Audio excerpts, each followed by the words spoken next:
ಜನಾದೇಶದ ಬಳಿಕ ತಂತ್ರ ಪ್ರತಿತಂತ್ರ ಹೂಡೋ ಕೆಲಸವನ್ನ ಎಐಎಡಿಎಂಕೆ ಡಿಎಂಕೆ ಹಾಗೂ ಟಿವಿಕೆ ಎಲ್ಲರೂ ಕೂಡ ಪವರ್ಗೆ ಹೋಗಬೇಕು ಅಂತ ಪ್ರಯತ್ನ ಪಡ್ತಾನೆ ಇದ್ದಾರೆ.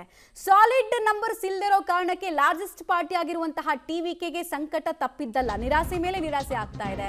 ಹಾಗಾದ್ರೆ ಈಗಿರುವಂತಹ ಪೊಲಿಟಿಕಲ್ ಥ್ರಿಲ್ಲರ್ನ ಬಿಗ್ಗೆಸ್ಟ್ ಕ್ವೆಶ್ಚನ್, ತಮಿಳುನಾಡಿನ ಸರ್ಕಾರವನ್ನ ನಿಜವಾಗ್ಲೂ ರಚನೆ ಮಾಡೋದು ಯಾರು? ಟಿವಿಕೆನಾ ಅಥವಾ ಡಿಎಂಕೆ ಹಾಗೂ ಎಐಎಡಿಎಂಕೆನಾ? ಯಾರಿಗೂ ಕೂಡ ಬಹುಮತ ಸಿಕ್ಕಿಲ್ಲ, ಬಟ್ ನಂಬರ್ ಸ್ವಲ್ಪ ಇದೆ.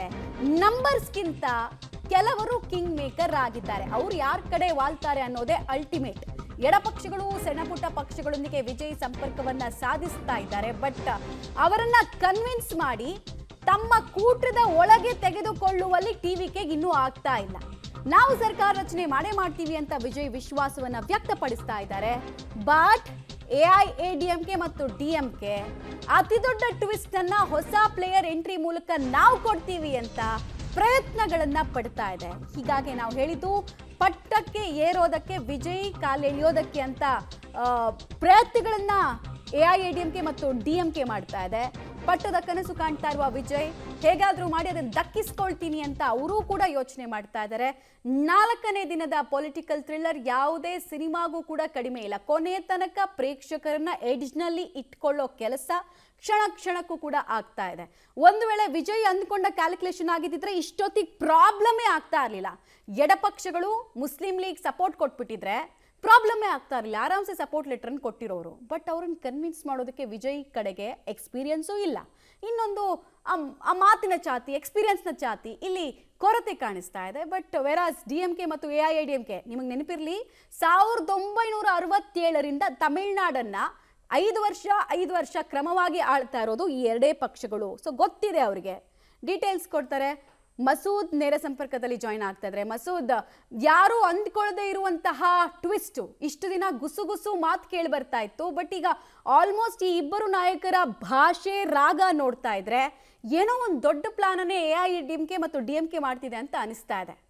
ಮಮತಾ, ಒಂದು ರೀತಿಯಲ್ಲಿ ಸಂಚಲನಾತ್ಮಕ ಬೆಳವಣಿಗೆಗಳು ಇವತ್ತು ಬೆಳಗ್ಗೆಯಿಂದ ತಮಿಳುನಾಡು ರಾಜಕಾರಣದಲ್ಲಿ ನಡೀತಾ ಇರುವಂಥದ್ದು. ಡಿಎಂಕೆ ಮತ್ತು ಎಐಎಡಿಎಂಕೆ ಇಬ್ಬರೂ ಕೂಡ ಒಂದಾಗಿ ಸರ್ಕಾರ ರಚನೆ ಸಂಭವನೀಯತೆ ಬಗ್ಗೆ ಪರಿಶೀಲನೆ ಮಾಡ್ತಾ ಇರುವಂಥದ್ದು.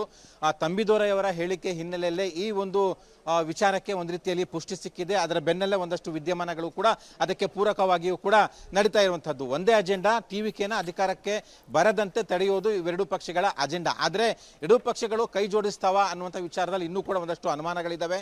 ಇನ್ನೂ ಕೂಡ ಅದು ಅಸ್ಪಷ್ಟ ವಿಚಾರ. ಎಐಎಡಿಎಂಕೆ ಈ ವಿಚಾರದಲ್ಲಿ ಸ್ವಲ್ಪ ಆಸಕ್ತಿ ತೋರಿಸ್ತಾ ಇದೆ. ಆದರೆ ಡಿಎಂಕೆ ಕಡೆಯಿಂದ ಯಾವುದೇ ಅಧಿಕೃತ ಹೇಳಿಕೆಗಳು, ಒಂದು ಸಂದೇಶಗಳು ಇನ್ನೂ ಕೂಡ ಬರ್ತಾ ಇಲ್ಲ. ಆದರೆ ಎರಡೂ ಅಂಗಳದಲ್ಲೂ ಕೂಡ ಸಭೆಗಳು, ಒಳ ರಾಜಕೀಯಗಳು, ಒಳ ಲೆಕ್ಕಾಚಾರಗಳು ಜೋರಾಗಿಯೇ ನಡೀತಾ ಇದ್ದಾವೆ. ಈ ಬೆನ್ನಲ್ಲೇ ಎಐಎಡಿಎಂಕೆ ಮುಖ್ಯಸ್ಥರಾಗಿರುವಂತಹ ಪಳನಿಸ್ವಾಮಿ ಅವರು ಪುದುಚೇರಿ ಸಮೀಪದ ರೆಸಾರ್ಟ್ನಲ್ಲಿ ತಮ್ಮೆಲ್ಲ ಶಾಸಕರೇನೆ ಅಲ್ಲಿದ್ದಾರೆ, ಅಲ್ಲಿಂದ ಚೆನ್ನೈಗೆ ಬನ್ನಿ ಅನ್ನುವಂಥ ಸಂದೇಶ ರವಾನೆ ಮಾಡಿದ್ದಾರೆ. ಯಾಕೆ ಅಲ್ಲಿಂದ ಚೆನ್ನೈಗೆ ಬನ್ನಿ ಅನ್ನುವಂಥ ಸಂದೇಶ ಕೊಡ್ತಾ ಇದ್ದಾರೆ, ಏನಾಗ್ತಿದೆ?